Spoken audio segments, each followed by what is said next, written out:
Damos gracias a nuestro Dios que Él nos concede una oportunidad más para poder glorificar y alabar su santo nombre, como bien lo acaba de decir nuestro querido hermano Alberto.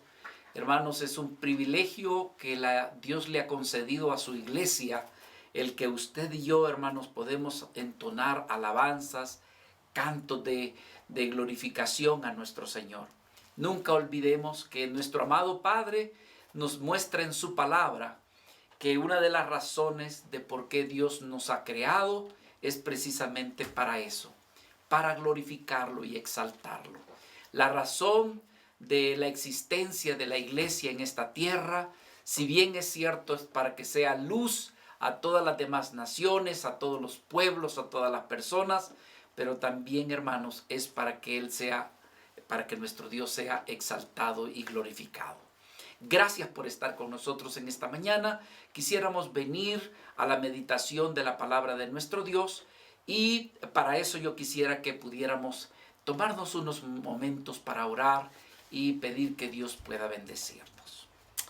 Señor, en esta mañana nos presentamos delante de tu presencia, delante de tu bendita palabra, pidiéndote, Señor, de que en tu gran bondad puedas bendecir a tus hijos, a tu pueblo, puedas bendecir a tu siervo, Señor, para que, Señor, de esta manera podamos nosotros tomar, comer, absorber tu santa palabra para este día.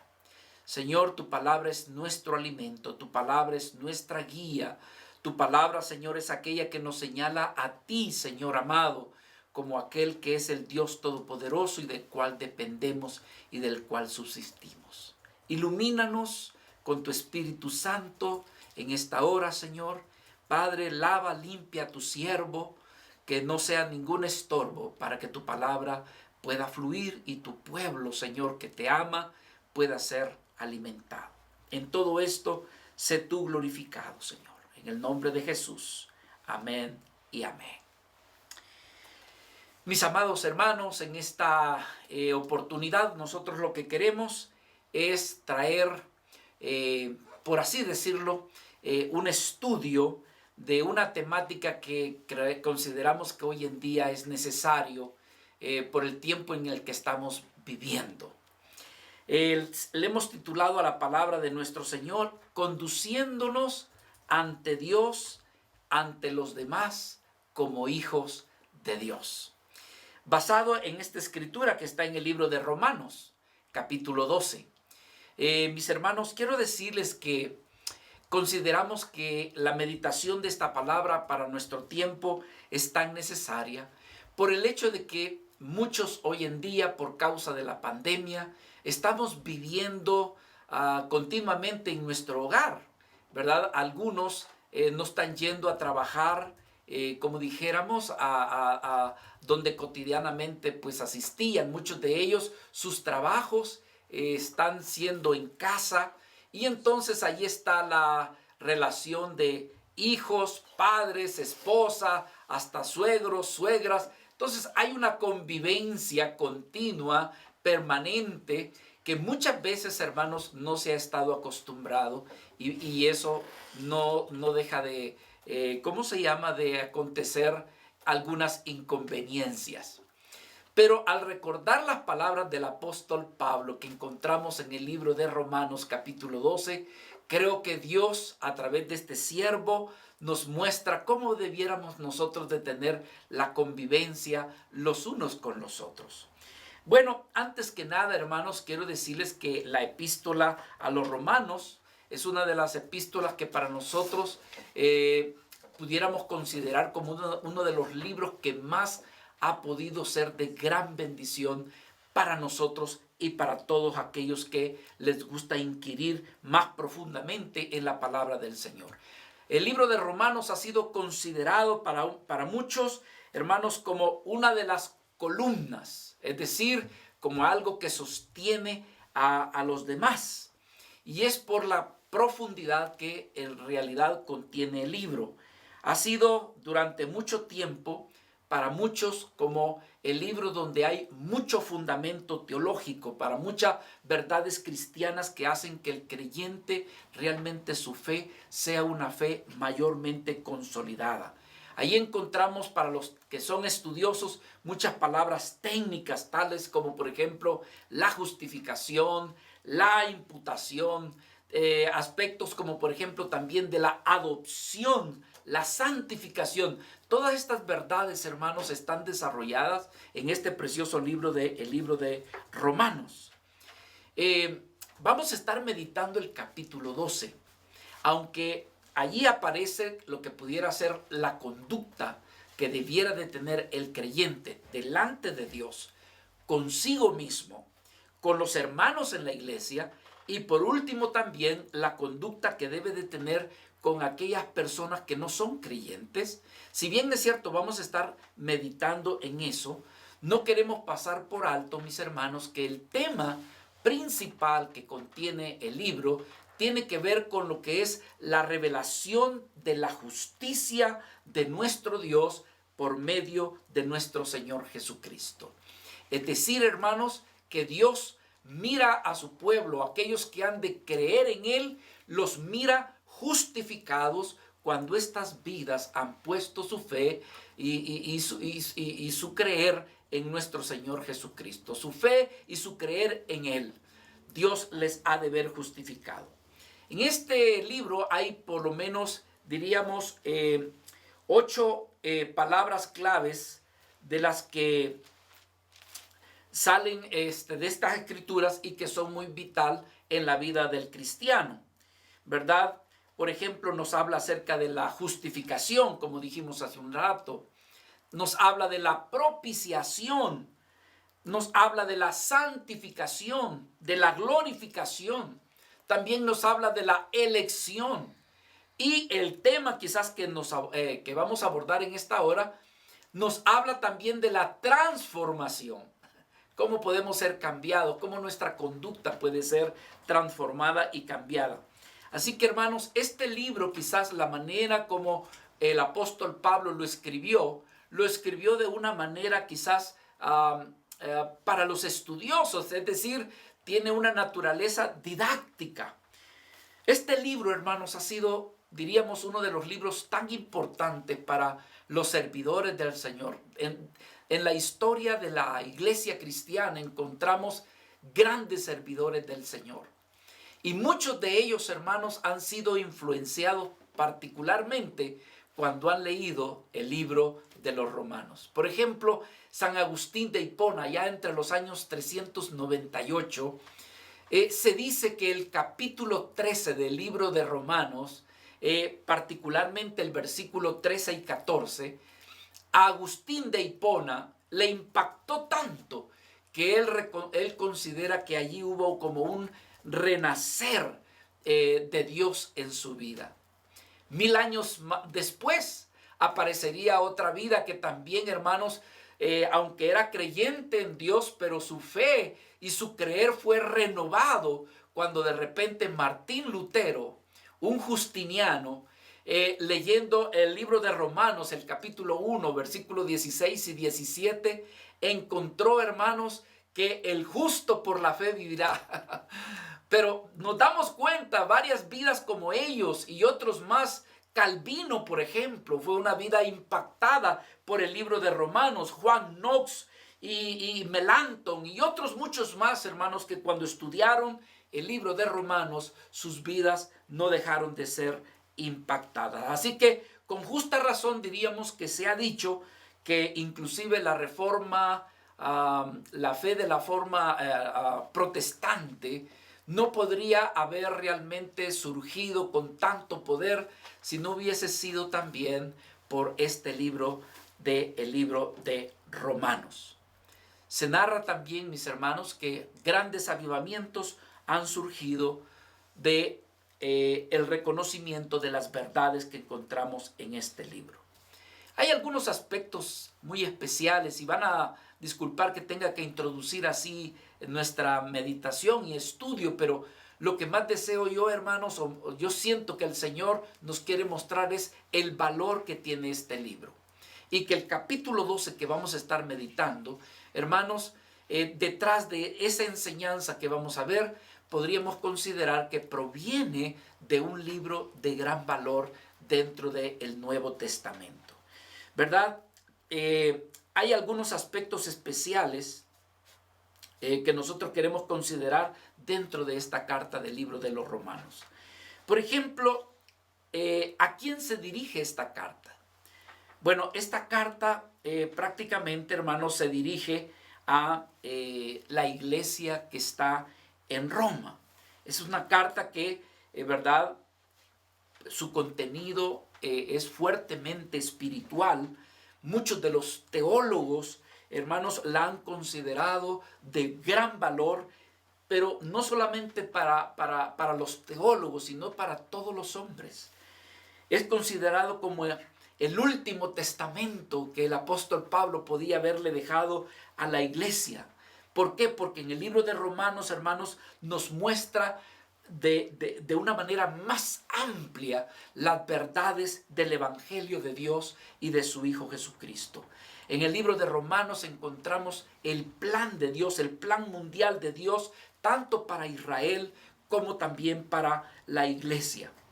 El autor de la carta, bueno, sabemos, hermanos, que el mismo libro nos dice que fue el apóstol San Pablo. Lo vemos en el libro de Romanos, capítulo 1 y versículo 1. El tiempo en que fue escrito esta carta, algunos consideran que fue allá por los años 57, 58, después de nuestro Señor Jesucristo. El apóstol Pablo estaba haciendo su segundo viaje misionero, venía ya de regreso, quería llegar a Jerusalén, pero en su corazón deseaba y les muestra a la iglesia en Roma que el deseo de él es visitarlos y estar con ellos en algún tiempo. La carta fue llevada por una de las diaconisas, Febe. Se dice que Febe iba a visitar Roma y entonces ella aprovechó este viaje para llevar esta carta del apóstol Pablo allá a los romanos, ¿verdad? Así que en esa carta Pablo manifiesta el deseo de comunicarles una verdad. Ahora, hay algo importante, mis amados hermanos, que nosotros quisiéramos ver en esta hora del libro de Romanos, ya que en el libro de Romanos una de las cosas que observamos, y es casi usual en todas las cartas del apóstol Pablo, que Pablo, sea la cantidad o la amplitud de la carta que pueda hacer, siempre Pablo se toma casi la mitad de sus cartas. En todas ellas se toma la mitad como para dar una enseñanza espiritual, dar una enseñanza, dijéramos hermanos, doctrinal. Y el resto de las cartas, Pablo se ocupa de dar enseñanzas de aspecto práctico. Como vamos a estar viendo en esta carta del capítulo 1 hasta el capítulo 11, Pablo se toma el tiempo para dar una enseñanza doctrinal, ¿verdad? Una enseñanza espiritual. Y del capítulo 12 hasta el capítulo 16, el apóstol Pablo se ocupa de dar una enseñanza de tipo práctico. Y es así, mis hermanos.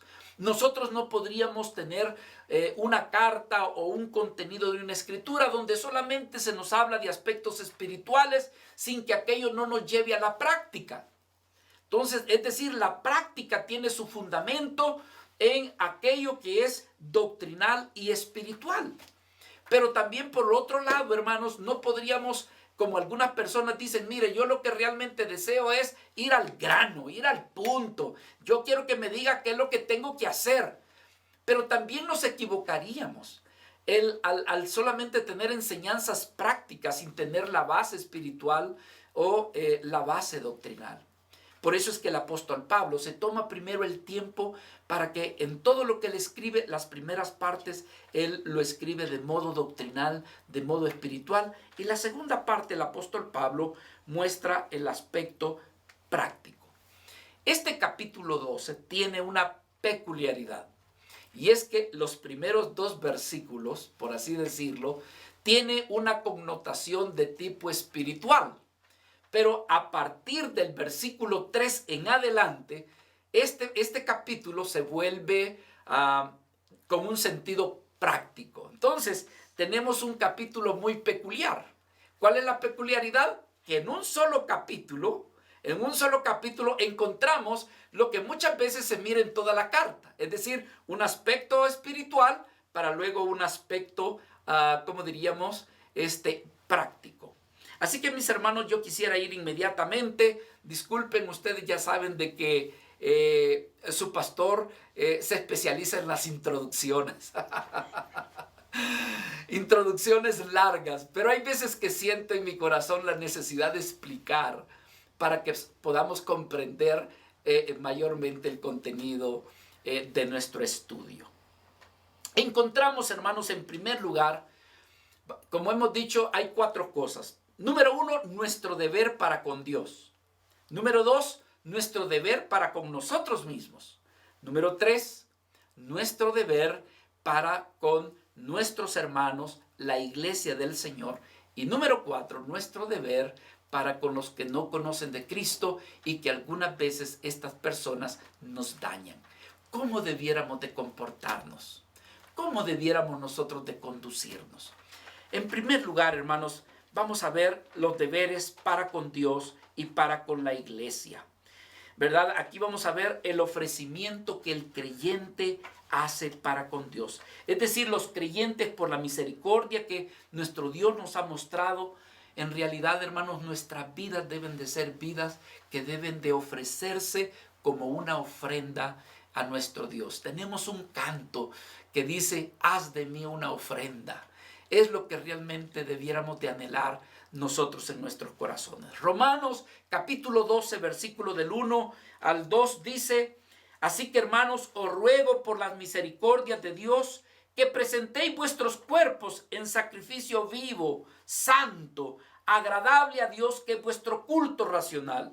Y no os conforméis a este siglo, sino transformaos por medio de la renovación de vuestro entendimiento, para que comprobéis cuál sea la buena voluntad de Dios, agradable y perfecta. ¿Qué vemos aquí? Pablo enseña que el creyente en Cristo, en realidad, mis amados hermanos, debe de dedicar su vida para Dios. Debe de entregarla para Dios, que todo cuanto él tiene, que todo cuanto él es, todo pueda ser servido a Dios como un culto vivo delante de nuestro Señor. Dice, aquí hay una palabra que el apóstol Pablo utiliza y dice, os ruego, dice, por las misericordias de Dios. La palabra griega allí es la palabra parakaleo, que significa, hermanos, una vida que Pablo está implorando sea entregada, de súplica que sea entregada como una vida de devoción para Dios. De la misma manera era como el apóstol Pablo le decía ya al apóstol Timoteo cuando le decía, mira, las cosas que te entretengan. Y cuántas cosas, hermanos, no son de tropiezo para nuestras vidas, que nos entretienen, que nos quitan algo que realmente debiera de ser para Dios. Aquí el apóstol Pablo le dijo a Timoteo en el capítulo 4 y versículo 7, desecha, le decía Pablo, desecha las fábulas profanas y de viejas, pero luego le decía, ejercítate para la piedad, porque el ejercicio corporal para poco es provechoso, pero la piedad, la vida de piedad, dice que aprovecha para todo. Es por eso que el apóstol Pablo aquí nos está diciendo, hermanos, que nuestro cuerpo en primer lugar debe de ser ofrecido a Dios. Porque habéis sido comprados, una escritura que me llama, me confronta y que realmente me invita, hermanos, cuando dice, porque habéis sido comprados por precio, es decir, no nos pertenecemos a nosotros mismos. Debemos de pedir perdón a Dios, hermanos, cuando todo lo que Dios nos ha dado lo ocupamos para cosas que son vanas. Yo digo, Señor, perdónanos, Padre. Porque, hermanos, Pablo está diciendo, glorificad pues a Dios con vuestro cuerpo y en vuestro espíritu, los cuales son de Dios. Es por eso que nuestros cuerpos deben de cuidarse, hermanos, y no prestarse para el pecado. No prestarse ni facilitarse para aquello que no ha de glorificar a Dios. ¿Cuánta ayuda no debemos de pedirle a nuestro Padre, hermanos? De decir, Señor, no permitas, ayúdanos o perdónanos cuando te hemos fallado, Señor. Así que el apóstol Pablo estaba hablando, dice, os ruego, hermanos, que presentéis vuestros cuerpos. En otra parte el apóstol Pablo había dicho, no reine pues en vosotros el pecado en vuestro cuerpo mortal, de modo que lo obedezcáis en sus concupiscencias. No, decía el apóstol Pablo, ni tampoco presentéis vuestros miembros, nuestros oídos, nuestros ojos, nuestros labios, nuestras manos, tu corazón. No presentéis vuestros miembros al pecado como instrumentos de iniquidad. Era la manera como el apóstol Pablo estaba exhortando. Por eso que decía, os ruego, presentad vuestros cuerpos. Así que, ¿cuál debe de ser nuestra conducta en primer lugar para con Dios? Mi Dios, dame la gracia de presentar mi vida en culto agradable para ti. No tanto, Señor, que sea público, aunque hay oportunidades de que sea público, sino mi culto diario, mi devocional diario, mi vida personal, mi vida íntima. Concédeme presentarla delante de ti. Ayúdame, Señor, que mis miembros no sean facilitados al pecado. Hay algunas maneras, hermanos, equivocadas de cómo nuestro cuerpo, en lugar de estar siendo presentado delante de Dios, puede estar siendo facilitado para este mundo.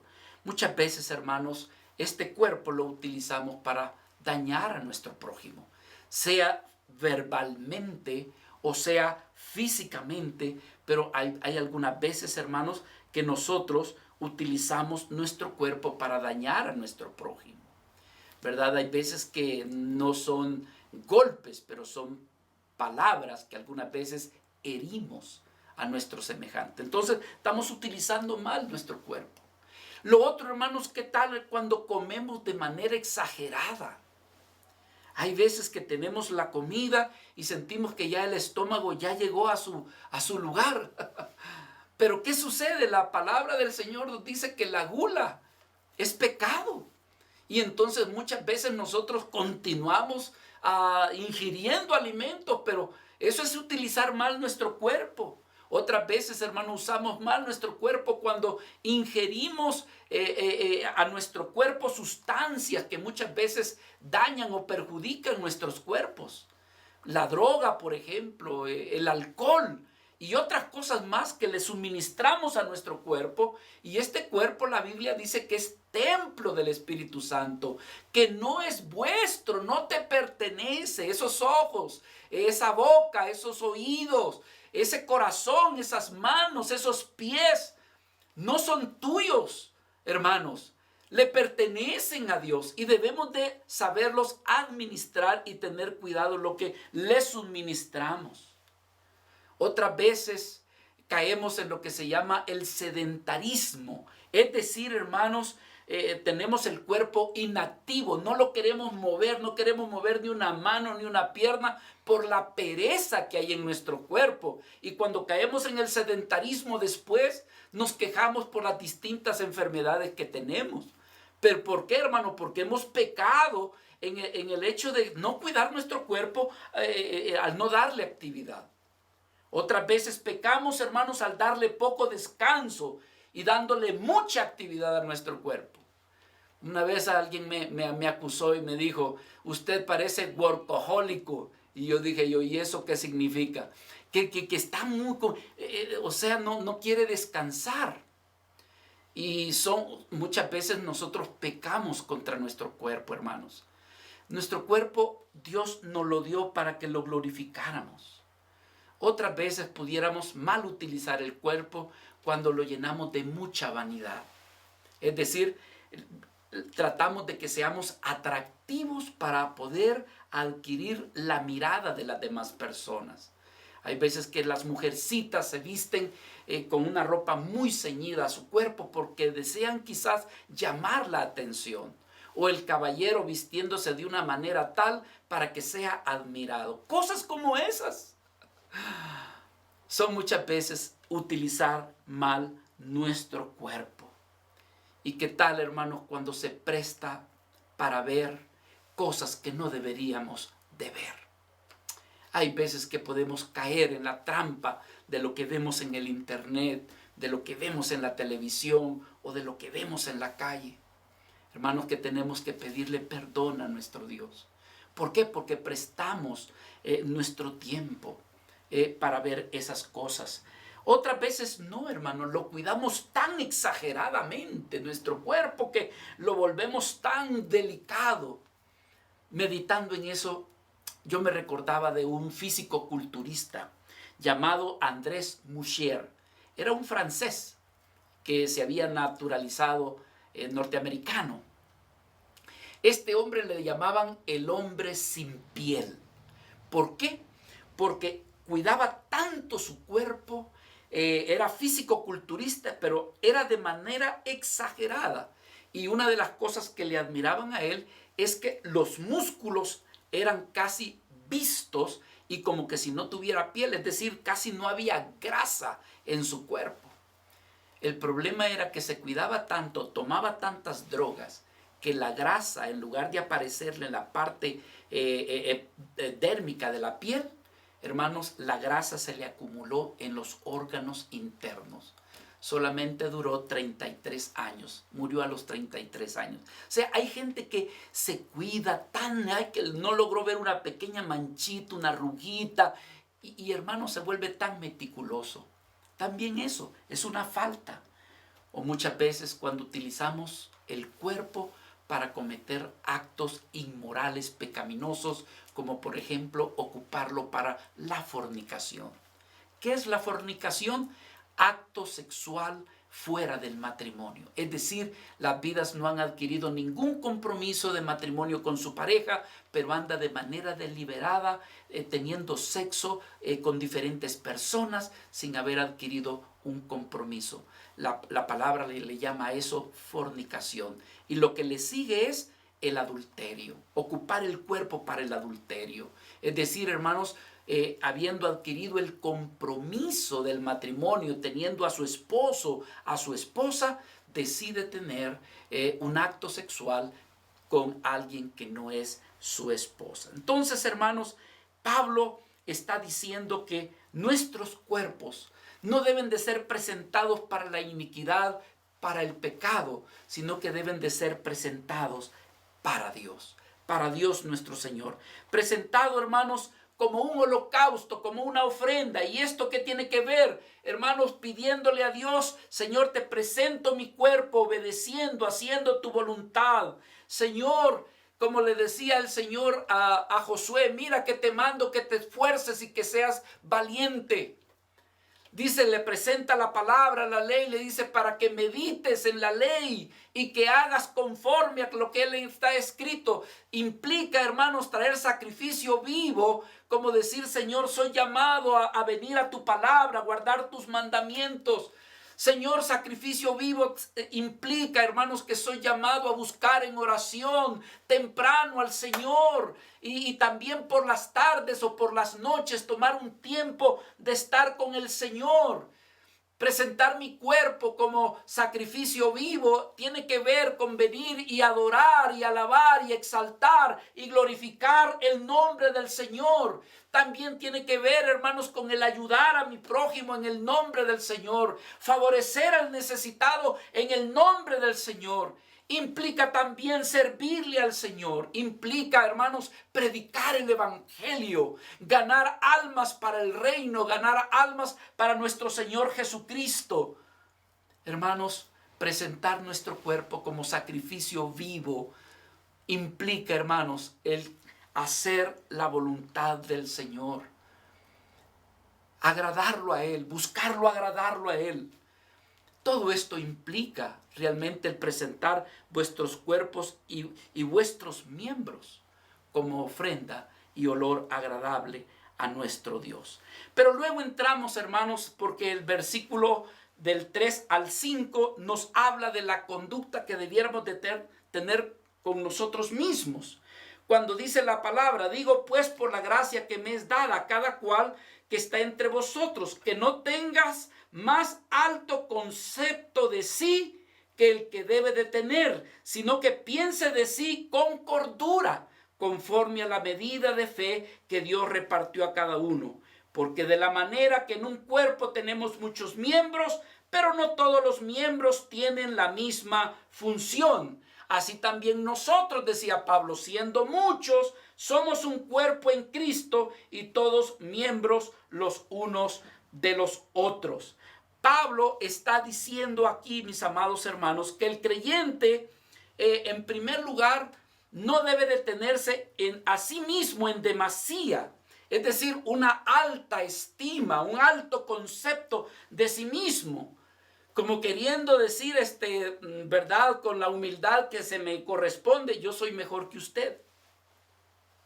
Muchas veces, hermanos, porque, verdad, tal vez hay personas que en una condición muy humilde, verdad, de origen muy humilde, se esforzó, verdad, por sobresalir, por estudiar, pero hoy que ya alcanzó su título, hoy que ya alcanzó cierto grado, hermanos, su manera de hablar, su manera de conducir es totalmente diferente. Y aquí el apóstol Pablo estaba diciendo, mira, no te creas la mayor cosa, eres pecador también como los demás. Así que Pablo nos está hablando, hermanos, de tener una conducta adecuada. Es decir, el creyente debe de saber pensar sana y precisamente tener un buen concepto de sí mismo. Y Pablo le habla de decir, pensando de sí mismo con cordura.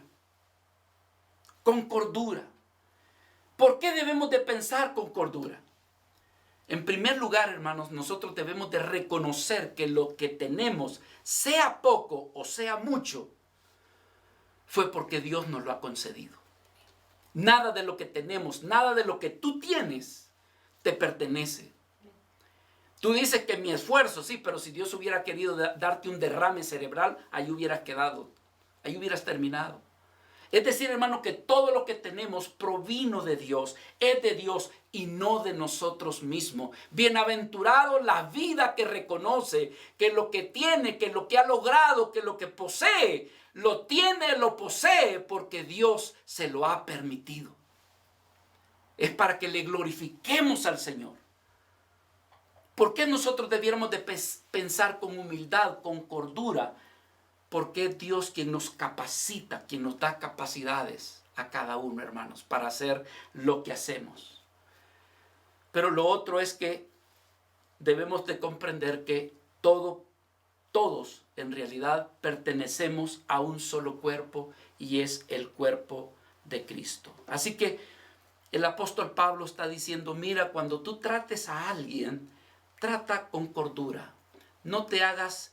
Hay personas, hermanos, que habiendo alcanzado cierta profesión, cierto grado, incluso, hermanos, le dedican más tiempo a otros que realmente tienen ese mismo grado de reconocimiento. Y muchas veces, hermanos, dejan de frecuentar o dejan de tener mayor comunión con la gente que quizás es menos docta o que quizás, hermanos, no tiene el mismo reconocimiento que esa persona ha tenido. Que el apóstol Pablo escribía de esta manera. Y déjeme decirle por qué lo hace. En Roma resulta de que habían llegado judíos que habían creído en Cristo. Si bien es cierto que la carta al libro de Romanos no es una carta correctiva, sin embargo el apóstol Pablo en determinado momento hace mencionar que hay algunos hermanos que siendo judíos cristianos están allá en Roma.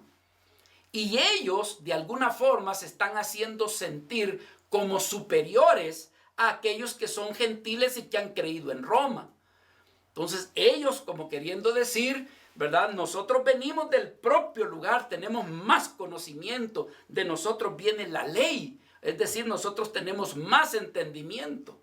Que el apóstol Pablo les está diciendo, miren, ustedes no se crean. Mejor condúzcanse de una manera, ¿verdad?, que tenga que ver con más cordura. Lo otro, hermanos, que hablando de cómo debemos de conducirnos, tiene que ver con usar correctamente los dones que Dios nos ha dado. Pablo dice en el versículo 6, de manera que, teniendo diferentes dones, según la gracia que nos es dada, si el de profecía, úsese conforme a la medida de la fe, o si el de servicio en servir, o el que enseña en la enseñanza, y el que exhorta en la exhortación, el que reparte con liberalidad, el que preside con solicitud, y el que hace misericordia, que lo haga con alegría. Aquí lo que Pablo está reconociendo en cuanto a los dones que cada uno tiene en la iglesia, Pablo reconoce, hermanos, la existencia de los carismas, es decir, dones que han sido dados por Dios, pero que el cristiano debe de usarlos, hermanos, no con jactancia, o en algunos casos no quejándose, porque hay veces que dice, solo yo sirvo, solamente a mí me han dejado. O si no es, mire, y usted puede profetizar, y usted hasta habla en lenguas. Y eso puede producir, ¿qué, hermanos? Como alguien dijo por allá, hinchazón, es decir, vanagloria. No, hermanos, todas esas cosas deben de usarse como diciendo, nada es nuestro, todo es tuyo, Señor. Así que no tengo nada de qué jactarme, ni nada de qué vanagloriarme solo porque un hermanito no puede predicar, otro hermanito no puede profetizar, otro hermanito no puede cantar. Hermano, Dios nos ha dado los dones diferentes. Hay veces que el que no puede cantar, sí, hermano, pero tiene el don de la hospitalidad. ¡Qué hermoso, hermanos! Y hay otro, hermanos, que quizás no puede predicar, ¿verdad? Casi no habla. Pero sin embargo, hermanos, cuando mira a alguien necesitado, es de la vida que está presta allí. Así que todo lo que hagamos debemos de hacerlo con un solo objetivo: glorificar a nuestro Padre, exaltar a nuestro Dios y agradecerle que lo que tenemos no es nuestro, sino que es de Él, y de lo que Él nos ha dado, de eso se lo devolvemos en gloria y alabanza. Aleluya. Pero entonces, hermanos, yo quiero que veamos también nuestros deberes para con los creyentes, ¿verdad? Hemos visto la conducta para con Dios, la conducta para consigo mismo, pero queremos ver, hermanos, cuáles son nuestros deberes para con los demás creyentes, cómo debiéramos de conducirnos con ellos. Aquí en Romanos capítulo 12, versículo 9, dice, el amor sea sin fingimiento, aborreced lo malo y seguid lo bueno. Amaos, dice, los unos a los otros con amor fraternal, y en cuanto a honra, prefiriéndoos los unos a los otros, y en lo que requiere diligencia, no perezosos, fervientes en el espíritu, sirviendo al Señor. Hermanos, una de las cosas que el creyente siempre deberá demostrar, en este caso decimos, hermanos, para con los demás creyentes, es un amor, un respeto, un interés y una atención. También diríamos, hermanos, un cuidado y una preocupación por los demás, ¿verdad?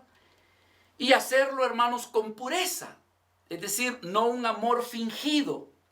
No algo que se haga para adquirir ganancias. Hay veces que hay hermanos que se relacionan con otros hermanos porque saben que pueden obtener alguna ganancia, algún reconocimiento, algún renombre. Y cuando esa persona de repente ya no está, como que se le viene todo para abajo, como que la casa se le cayó. ¿Por qué? Porque ya no encuentra la fuente de donde puede alcanzar propósitos que muchas veces han sido propósitos egoístas, donde el Señor no ha tenido nada que ver. Entonces nosotros a nuestros hermanos, como decía el apóstol Pablo allá en el libro de Gálatas, en el último capítulo, cuando decía, haced bien a todos, pero decía mayormente a los que son de la familia de la fe. Así que, hermanos, la palabra nos invita a que debemos de pedirle la gracia a Dios de esforzarnos en poder amar a nuestros hermanos. Por eso es que el apóstol Juan decía, hijitos, no amemos de palabra, sino dice ni de lengua, sino amemos de hecho y de verdad. Aquí en este pasaje que tenemos del versículo 9 al versículo 13, encontramos rápidamente, hermano, 7 maneras prácticas de cómo el cristiano, de cómo el creyente debe de amar a sus hermanos, debe de amar a aquellos que son creyentes. Una de las cosas la vemos en el versículo 9. el creyente debe de amar a sus hermanos aborreciendo el mal. Dice el versículo 9, el amor sea sin fingimiento, aborreced lo malo, seguid también el ¿qué? Dice, lo bueno. Por eso es que Pedro decía, apártese, decía Pedro allá en su primera carta en el capítulo 3 y versículo 11, apártese de todo mal y hágase el bien. Busquen la paz y síganla, porque los ojos del Señor están sobre los justos y sus oídos atentos a sus oraciones. ¿De qué manera debemos nosotros de amar a nuestros hermanos, a los que son de la familia de fe? Hermanos, debemos de amarlos siguiendo todo aquello que es bueno para ellos. ¿Ve? Aquello que lo pueda bendecir, aquello que realmente le pueda hacer de mucha gratificación a su vida. Por eso es que decía el apóstol Pablo, ¿verdad? Cuando decía, así que si tenemos la oportunidad de hacer el bien, dice, hagámosle el bien a todos. ¿Pero qué decía Pablo? Pero hagámoselo mayormente a la familia de la fe. Está en el libro de Gálatas, capítulo 6 y versículo 10. Entonces decimos, la segunda manera es que el creyente debe de amar siguiendo lo bueno. Una tercera manera, lo vemos aquí en el versículo 10, es que el creyente debe de amar mostrando, no solamente diciéndole, mira hermano, yo te amo.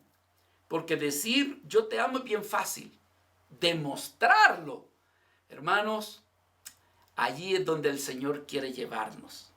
Lo tercero es que el creyente debe de amar mostrándole verdaderamente amor a sus hermanos en Cristo. Versículo 10, amaos los unos a los otros, pero ¿cómo? Con amor fraternal, en cuanto a honra, prefiriéndoos los unos a los otros.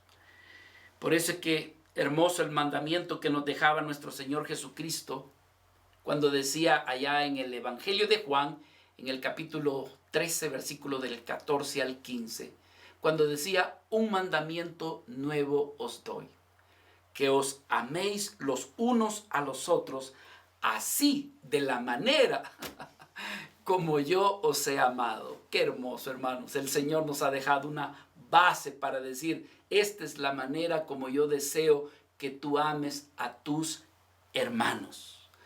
Una cuarta manera de mostrar el amor, la conducta de amor para con nuestros hermanos, es que debemos de darnos preferencia los unos a los otros. Versículo 10, la última parte dice, prefiriéndoos los unos a los otros. Número 5, una manera de expresar amor es, hermanos, cuando el creyente muestra su amor compartiendo para las necesidades de los creyentes. Versículo 13, compartiendo para las necesidades de ¿quiénes? De los santos, practicando también la hospitalidad. Mis amados hermanos, yo he tenido el privilegio de conocer hermanas y hermanos que tienen esta cualidad y calidad. Vidas que no pueden ver la necesidad cuando de manera inmediata ellos o ellas están buscando la manera de ayudar. No pueden lograr ver de que acaba de venir alguien de visita cuando ya está levantando la mano para ofrecer su casa y, hermanos, hospedar a quien lo necesita. Que Dios bendiga a esas vidas. Entonces, hermanos, ¿pero de qué otra manera se demuestra el amor? El creyente muestra su amor identificándose también con los que sufren. Versículo 15, gozaos con los que se gozan y llorad con los que lloran. Nos habla de servir a los demás, condescendiendo en su dolor, condescendiendo en ese malestar que hay en sus vidas, en el sentir que ellos tienen. Por eso es que Pablo decía, vosotros, hermanos, vestíos como escogidos de Dios, santos y amados, llenos de entrañable, ¿qué decía Pablo? De misericordia, de benignidad, de humildad, de mansedumbre y de paciencia para con tus hermanos. Que Dios nos ayude. Y en séptimo lugar, hermanos, el creyente puede mostrar su amor al no manifestar ningún orgullo contra sus hermanos, sino conducirse con mucha amor y humildad. Versículo 16, unánimes entre vosotros, no altivos, sino asociándoos con los humildes, y no seas sabio en vuestra propia opinión. Este tipo de conductas, este tipo de amor, hermanos, es el que necesitamos conducirnos primeramente delante de Dios. Con nuestras vidas debemos de conducirnos con nuestros hermanos, con nuestra familia, con nuestras esposas y esposos, con nuestros hijos. ¿Por qué, hermanos? Díganme ustedes quiénes son los... Cuando dijo el Señor, dice, amarás a tu prójimo como a ti mismo. Dígame usted quiénes son los prójimos. ¿No es acaso su esposa, su esposo? ¿No es acaso sus hijos? ¿No es acaso su madre y su padre? ¿No es acaso, hermanos, sus hermanos o los que están allí en casa? Es con ellos. Y por supuesto con los de la familia de la fe, es decir, los hijos del Señor. Esta es una conducta para con ellos. El apóstol Pablo decía, unánimes entre vosotros, no sean altivos. ¿Qué más decía? Asociándonos con los humildes, con los sencillos. Hay veces que el que tiene determinado conocimiento y posición no se quiere relacionar con el humilde, con el pobre. Pareciera ser que en esa persona no mira nada. No, hermanos, que Dios tenga misericordia de nosotros y debemos de amarlos a todos sin hacer acepción de personas como Dios nuestro Señor lo ha hecho con nosotros. Amén.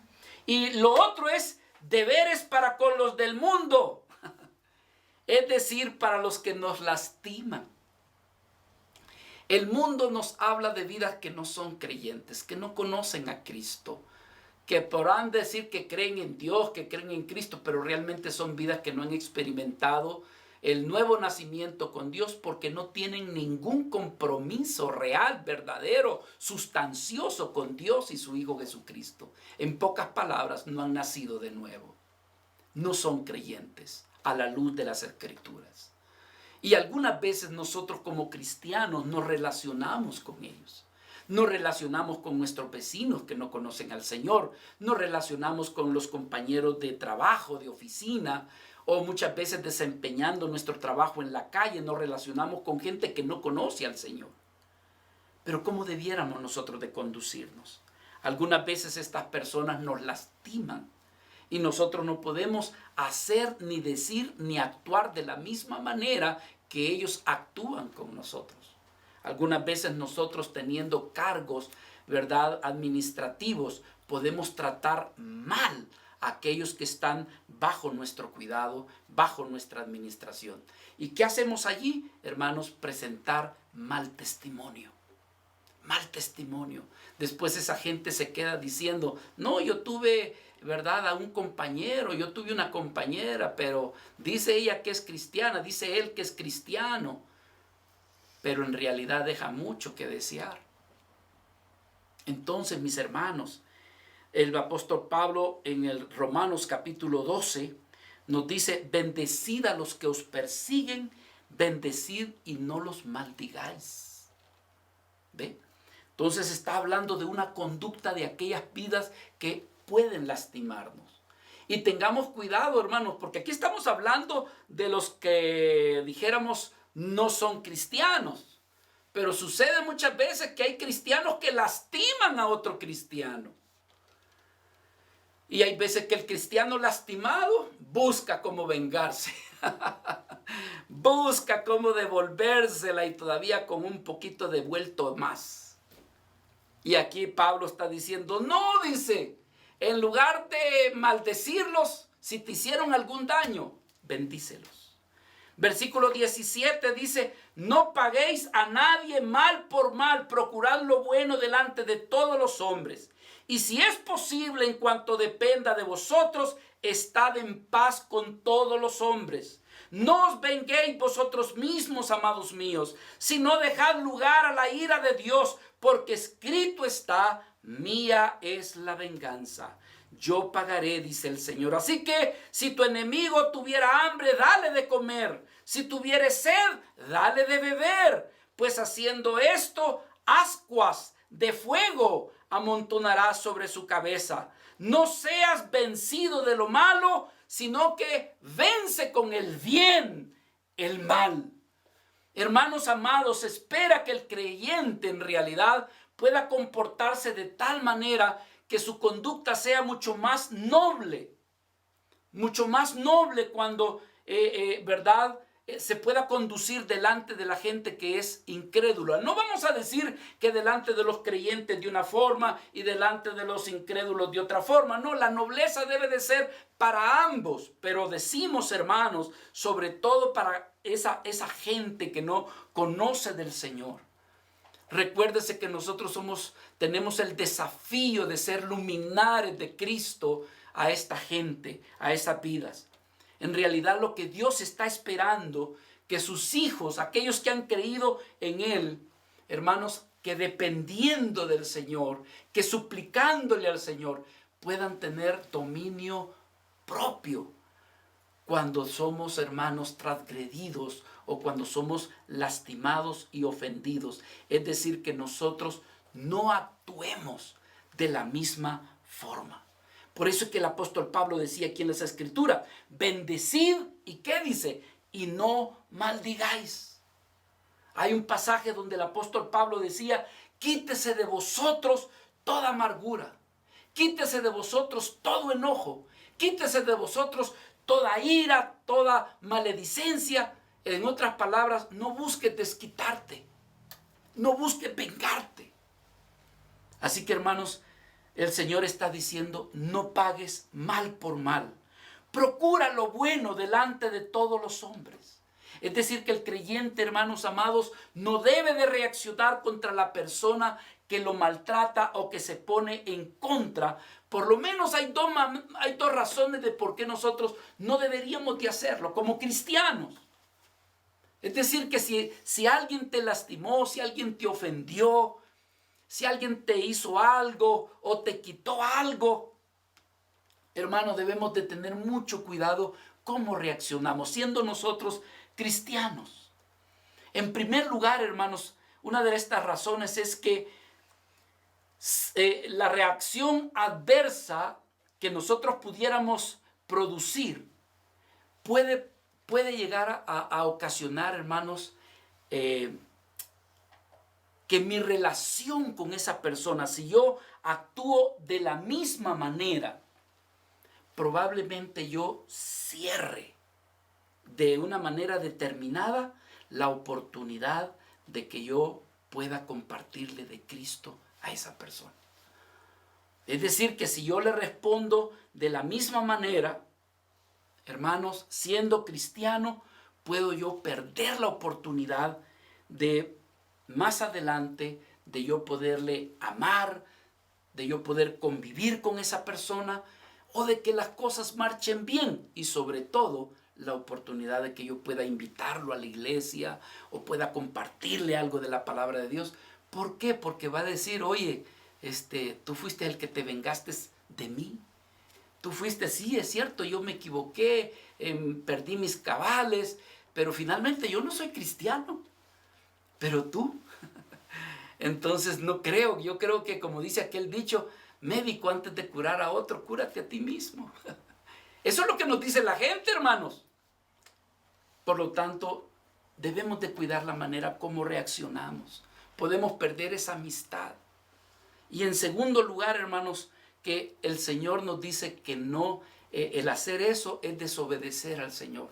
El pagar mal por mal no es la manera, en segundo lugar, no es la manera que Dios y su Hijo Jesucristo quiere que nosotros actuemos. Dice la palabra, mirad que ninguno pague a otro mal por mal, dice Pablo en Primera de Tesalonicenses capítulo 5, versículo 15. Antes, seguid siempre lo bueno, unos para con otros y para con todos. En otras palabras, Pablo está diciendo, tener paciencia,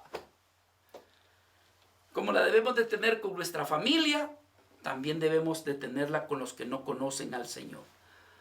Si te dañaron, si te hirieron, No digas en tu corazón, dice Proverbios 24:29.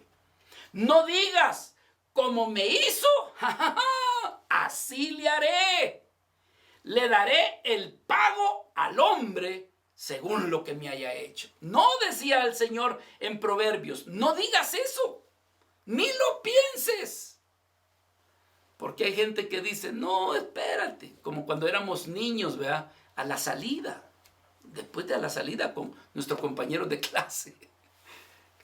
O si no, buscando la manera como desquitarnos, cómo hacer lo que le vaya mal. Hermanos, ese no es el sentir de Cristo. Si eso hay en tu corazón, ese no es el sentir de Cristo.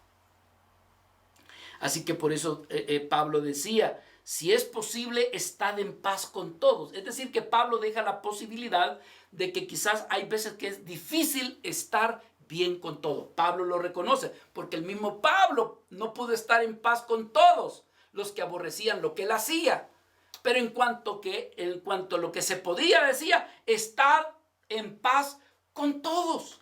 En otras palabras, debemos de procurar y hacer lo posible de estar en paz con todos, aunque tengamos diferencias. Si es posible, decía Pablo, estad en paz con todos. Así que más adelante Pablo en el capítulo 14 dice, sigamos a lo que contribuye a la paz y sigamos a lo que contribuye a la mutua edificación. No os venguéis vosotros mismos, dice el versículo 19. En otras palabras, no busques desquitarte. ¿Quieres tú desquitarte siendo cristiano? ¿Te quieres desquitar, hermano, ofendiendo, hiriendo, dañando, poniendo trampa, deseándole mal? Hermanos, ese no es el deseo de Dios. No es la voluntad de Dios para conducirnos con aquellos que no conocen de Cristo, ¿verdad? La venganza del daño que te hicieron, esa no te pertenece a ti. El Señor dice, no busques vengarte, déjamelo eso a mí. Déjamelo eso a mí. Es más, quiero decirle algo, hermanos. Si usted busca desquitarse y vengarse, entonces Dios no se va a comprometer, porque ya lo hizo usted por adelantado. Aparte que desagradó a Dios, también usted no recibirá justicia. ¿Por qué? Porque usted tomó la justicia por sus propios medios, por su propia mano. No dice la Escritura aquí, dejad, dice, lugar a la venganza o a la ira de Dios. Yo pagaré, dice el Señor en el versículo 19. Así que si tu enemigo tuviere hambre, dale de comer. Y si tuviere sed, dale de beber. No seas vencido de lo malo, sino que vence, ten victoria. Vence con el bien el mal. Así que debemos de esforzarnos en retribuir con el bien el mal que nos han hecho.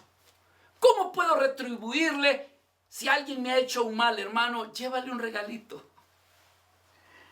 Hazle una llamada. Exalta. Haz un reconocimiento de sus bondades, porque no todos somos malos al 100%. Tenemos rasgos de bondad. Reconócele sus bondades. En otra palabra, no le pagues mal por mal. Si haces eso, mira lo que va a suceder.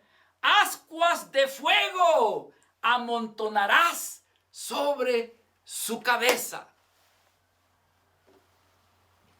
Y eso alguien me dice, hermano, ¿y eso qué significa? Ascuas de fuego. Hermanos, ascuas de fuego por lo menos significan dos cosas. Estamos hablando de la persona que no es creyente cuando ha ofendido y ha lastimado al que es creyente. Cuando el creyente le da bien en lugar de darle mal, Pablo dice, ascuas de fuego amontonará sobre su cabeza. ¿Qué quiere decir eso? En primer lugar, hermanos, tiene dos significados. Uno, que la bondad tuya sobre esa vida, como tú no te estás vengando, ni te estás desquitando, cuando tú lo bendices a esa vida que no es creyente, entonces lo que significa, hermanos, es que en el día del juicio, el castigo sobre su vida será aún mayor, porque dice el Señor, mía es la venganza. Hay personas que, hermanos, han hecho mal y parece que murieran en paz, como que si nada pasó. No, hermanos, es que no todo ha terminado. El juicio justo de Dios está por delante. Cuando tú a esa persona que te hirió y te lastimó, tú lo bendices, no te desquitas, no buscas venganza, entonces Dios dice, mía es la venganza. El día del juicio viene.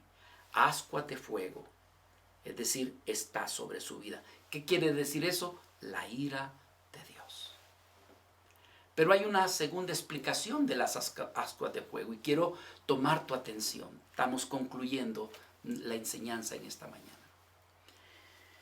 En el libro de Proverbios, que es de donde creemos que el apóstol Pablo tomó esta enseñanza, en el capítulo 25, versículos 21 y 22, encontramos esta palabra que dice, si el que te aborrece tuviere hambre, dale de comer pan, y si tuviere sed, dale de beber agua, porque ascuas de fuego amontonarás sobre su cabeza, y Jehová dice, te lo pagará. Entonces, ¿qué significa? Hermanos, déjenme explicarle. Esto tiene que ver con las costumbres bíblicas. La gente en el oriente, una de las cosas que hacía es que calentaba en sus casas y cocinaba con fuego. Créame que no era tan fácil hacer fuego en la cocina como lo tenemos el día de hoy.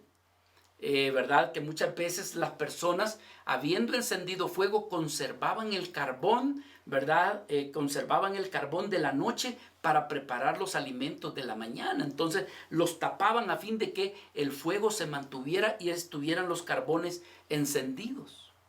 Pero de repente, hermanos, al vecino o al que estaba cocinando, que se le apagaban los carbones. Y entonces venía y le solicitaba a la vecina, vecina, ¿tiene algún carbón ahí encendido? Entonces venía la otra persona y con un depósito, ¿verdad? Si la otra vecina le decía, sí tengo carbones encendidos, venía y le facilitaba esos carbones, ¿verdad? Y entonces en ese recipiente se lo traían en el fuego. Y ya la persona que podía, tener esos carbones, podía regresar a su casa y cocinar el pan o lo que tuviera que cocinar, en su casa.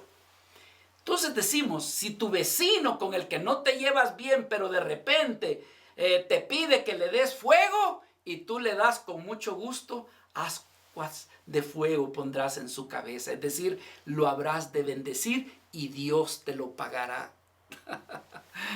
Realmente, hermanos, muchos creen que ese es el contexto del cual el apóstol Pablo estaba hablando. No tanto para destruir a esa vida, sino que sucede, hermanos, y aquí está la enseñanza, que algunas veces cuando tú le haces bien a la persona que te ha hecho mal, esa persona, hermanos, tú no te das cuenta, pero esa persona que te hizo mal, cuando llega a su casa, comienzan a venir pensamientos que realmente no lo dejan dormir. Vienen pensamientos de remordimiento, de darse cuenta que te hizo mal y que esa persona, en lugar de verte a ti, que tú te has vengado o que te has desquitado con él, lo has bendecido, esa vida queda en su corazón diciendo, yo no he hecho bien con esta persona. Y esta persona, en lugar de pagarme mal por mal, me ha pagado bien por el mal que yo le hice. Y esa persona queda, hermanos, con el corazón y la puerta abierta para que se reconcilie contigo y sobre todo pueda llegar a conocer a Dios ¿Por qué? Porque la puerta quedó abierta, ya que tú no pagaste mal por mal. Mi amado hermano, no es esto lo que ha hecho nuestro Padre Celestial, es lo que Él ha hecho. Ahora, hermanos, alguien dirá, mira hermano, es que eso está bien difícil.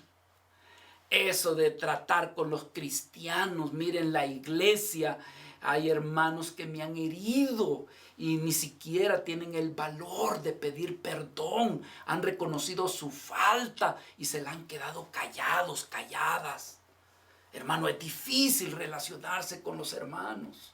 Otro dirá, hermano, si con los hermanos son difíciles de relacionarnos, más difícil es relacionarse con los que no son cristianos. Si usted me preguntara, ¿y usted qué opina? Yo le diría, tiene usted toda la razón. Porque nosotros, hermanos, de sí mismos no tenemos la capacidad de relacionarnos de tal manera con nuestra familia, con nuestros hermanos, que haciéndonos mal, nosotros le hagamos bien. ¿Sabe quién fue el que lo hizo así?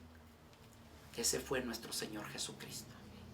Y lo empezó haciendo con nosotros. Él no nos ha pagado conforme a como nosotros lo hemos ofendido. Dios no nos ha retribuido nuestras rebeliones, nuestras desobediencias, nuestro orgullo, nuestro egoísmo. Él no nos ha pagado mal por mal. Él nos ha pagado dándonos a su Hijo Jesucristo. Entonces, mis hermanos, ¿de dónde puedo tomar para conducirme de la manera adecuada con mis amados hermanos, los creyentes? ¿Cómo puedo conducirme adecuadamente con mi familia, con mi esposo, con mi esposa, con mis hijos, con mis padres, con mis hermanos? ¿Cómo puedo conducirme de la manera adecuada y correcta con los que no conocen a Cristo? Creo que el apóstol Pablo nos dio la llave. Y él nos está diciendo, es por pura gracia, no es por tu esfuerzo que lo vas a hacer. Por eso es que Pablo comienza el versículo 1 y versículo 2 cuando nos dice, por lo tanto, hermanos, sabiendo que ustedes no pueden conducirse adecuadamente, os ruego por las misericordias de Dios que os presentéis vuestros cuerpos en sacrificio vivo, santo y agradable a Dios, que es vuestro culto racional.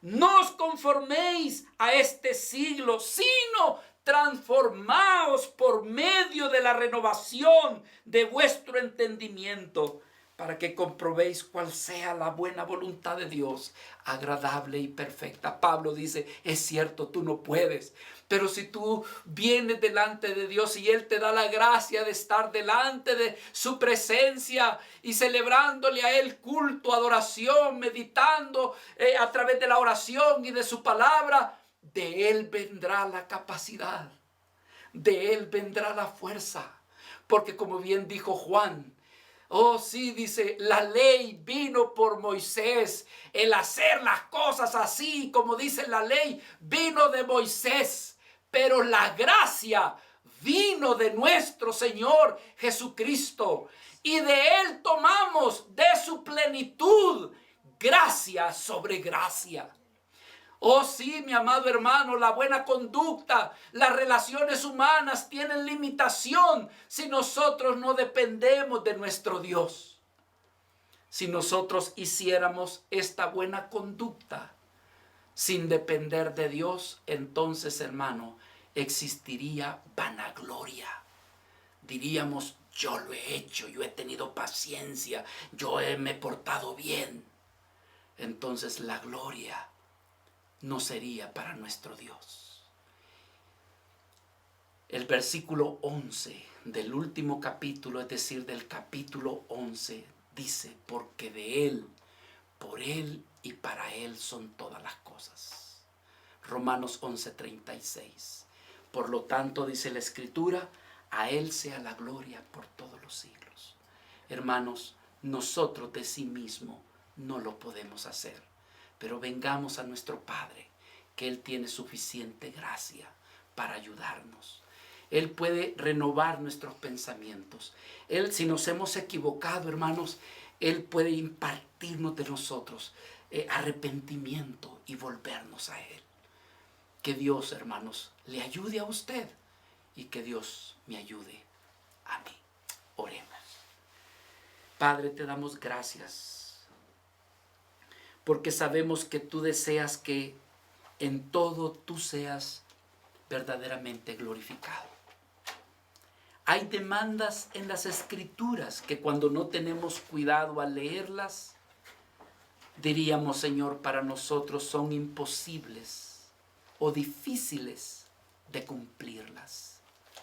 Y es cierto, mi Dios, por nosotros mismos es difícil perdonar.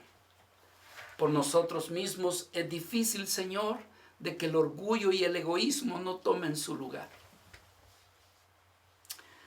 Pero al venir delante de tu presencia, Señor, tú haces reconocer de que tú no nos has pagado de acuerdo a lo que nosotros merecemos. Y es donde nuestro corazón se derrite, Señor, y te da gracias por todas tus misericordias, tus bondades, tus paciencias. Señor, cambia nuestros corazones, renueva nuestras mentes, Señor, transforma nuestras vidas y haznos como tú. Haznos como tú eres. Padre, danos la gracia de pasar tiempo delante de ti. Danos la gracia de estar en tu bendita palabra, de ocuparnos en aquello que es tu voluntad. Bendice a mis amados hermanos, bendice a los que han oído esta palabra, que a ellos como a mí nos concedas esa gracia, Señor, de pasar tiempo delante de ti, permitiendo que tu palabra y tu espíritu se impregnen en nuestras vidas, nos transmitan tu carácter, nos transmitan de tu naturaleza, para que cuando tengamos que andar, andemos conforme a tu voluntad, de una manera correcta y adecuada con nuestra propia vida, de una manera correcta y adecuada con nuestros amados hermanos y de una manera correcta y adecuada también con aquellos que no te conocen.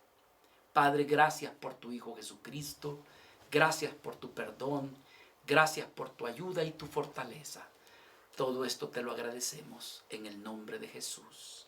Amén y amén.